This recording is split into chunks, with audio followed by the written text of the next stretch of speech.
Character action. A genre full of games with vast critical acclaim, a passionate following, and a distinct tone, rendering it a mainstay of meme culture. Whether we're talking DMC, Revengeance, or even Hi-Fi Rush, everyone was touched by the legacy of this genre. And yet, despite its relevance, full-on character action franchises are very hard to come by. In fact, one of the few series in the genre whose creators expressed an explicit desire in making more sequels would be Bayonetta, a series whose monumental achievements were coupled with an equal amount of hindrances behind the scenes. Right now, this franchise is in a weird state, with its sales gradually decreasing, the third game's conclusion leaving people divided, and we've even seen some prominent figures leaving Platinum Games in the process, which left a number of people feeling uncertain about Bayonetta's future. So today, I would like to present a way for the series to rise back to its initial prominence, which coincides with both the franchise's 15th anniversary and the 10-year anniversary of Bayonetta 2 specifically. What I'm proposing are ports of the Nintendo exclusive games for other systems. While this is admittedly a very touchy subject, the outcome of porting at least Bayonetta 2 onto current-gen consoles is one that could positively impact everyone, including Nintendo themselves. But let's dial it back a bit, cause there's a lot of questions surrounding this proposal. To start off, isn't Bayonetta a Nintendo IP now? Wouldn't the prospect of new ports then be as ridiculous as asking for Zelda on PlayStation? This is one of the most common misconceptions surrounding this franchise, and to put it as simply as possible, no, Bayonetta is not a Nintendo IP. From day one, this has been a SEGA IP, and the reasons for its selective Nintendo exclusivity pertain to the concept of publishing rights. During the development of Bayonetta 2, SEGA was going through a financial rough patch, and as such, refrained from financing the remainder of Bayo 2's development for the time. For regular viewers of the channel, this was the same time frame that led to Yakuza 5's localization initially being shelved, in lieu of financially less risky proposals. Fortunately for Bayonetta, Nintendo stepped in to finance the rest of the second game's development, under the condition that game became a Nintendo exclusive. Thus, they were granted the publishing rights by SEGA to release the game on the Wii U, and while that version underperformed in different ways, it was given a deserved second chance via its Switch port. Now, first off, I applaud Nintendo for seeing Bayonetta's potential when no one else did, and for keeping the franchise's integrity intact. Having said that, this doesn't suddenly make them IP owners. Between SEGA and Nintendo, they've published a comparable number of Bayonetta releases, but at the end of the day, SEGA still has the final say in these projects, as it is their IP. At this point, it is likely that someone will just label this video as an average console gamer complaining about Nintendo exclusivity, and simply suggest buying a Switch to fix this. Now, here's the thing. I've already played all these games. I've even purchased the Trinity Masquerade edition of Bayo 3 to support the team, and I'm still advocating for these games to eventually release on non-Nintendo systems as well. With how niche character action games really are, the impact that multi-system ports and updated versions have on the financial viability of said games can't be understated. We've seen how critical acclaim is no longer deemed to be enough for a talented team to keep making fantastic games. And with how long an average development cycle tends to be for a game, even a company like Nintendo could step away from a series that doesn't reach the desired monetary threshold. Plus, it's not just that this franchise would generate extra sales from additional ports. Said ports could also improve on the pre-established experience of the games. For example, Bayonetta 1 had a famously bad PS3 port, and the game's 10th anniversary remaster finally made Bayo play like a charm on a Sony system. A similar improvement was seen with the second Bayonetta game, and how its performance was improved via the jump from the Wii U to the Switch. As simple as these improvements may seem from a general standpoint, for character action fans, removing technical limitations like an unstable frame rate from the weaker hardware could uncover a goldmine of hidden potential, allowing for even more creative freedom for a player. Now, considering how we've already delved into some positives behind the prospect of new Bayonetta ports, we might as well address another important question straight away. How would these ports benefit Nintendo? While it's true that having an IP largely exclusive to your brand can draw a new audience to buy your system, Bayonetta's sales have nonetheless been steadily decreasing, even on Nintendo's most successful home console. Considering how the vast majority of a game's sales occur early on in its lifespan, the returns on a game like Bayo 2, for example, would, in its present state, be negligible, unless the game's player base were suddenly expanded upon.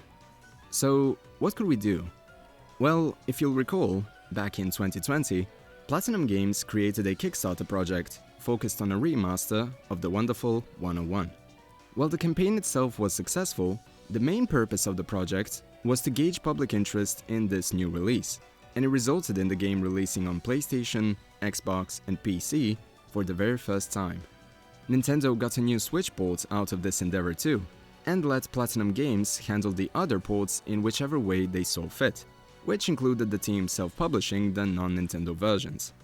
Now, while the wonderful 101 is still an absurdly niche game, even when compared to a series like Bayonetta, this principle of testing the waters could be a great low-risk approach to expand the player base and generate some positive word of mouth. Let's say the Bayonetta 2 Kickstarter ends up successful. You could announce the remaster right in time for Nintendo to drop news on the Switch's console successor.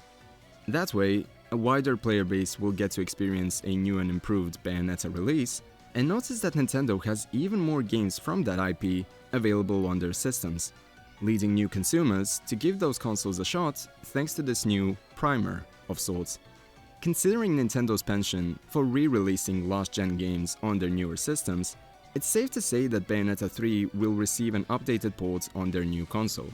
So you could also consider this endeavor one big cross-promotion for them, which many people would tangentially benefit from.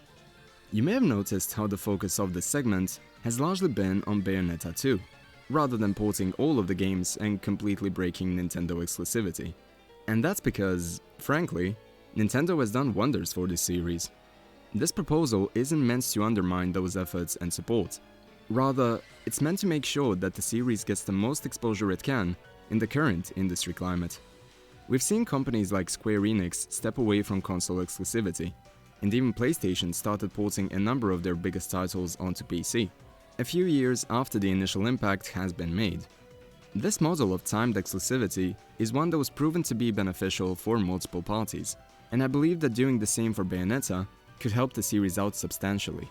Additional funds would be generated for the subsequent games to be developed, and Platinum Games would still get to focus on creating one perfect version of their game for Nintendo before porting it years down the line. Speaking of Platinum, I feel that the proposition of a Bayo 2 remaster would benefit them most of all, as the studio is in a rather weird spot as we speak.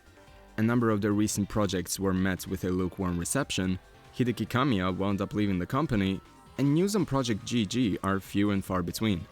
I've even seen some people label this period as Platinum's fall from grace, putting aside the fact that the team has already been in a similar situation in the past.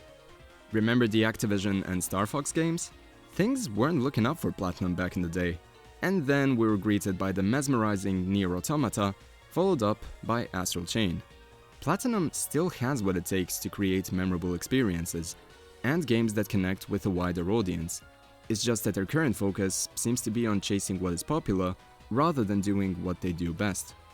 This is one of the reasons why I think a Bayonetta 2 remaster would be a great project for them to take on.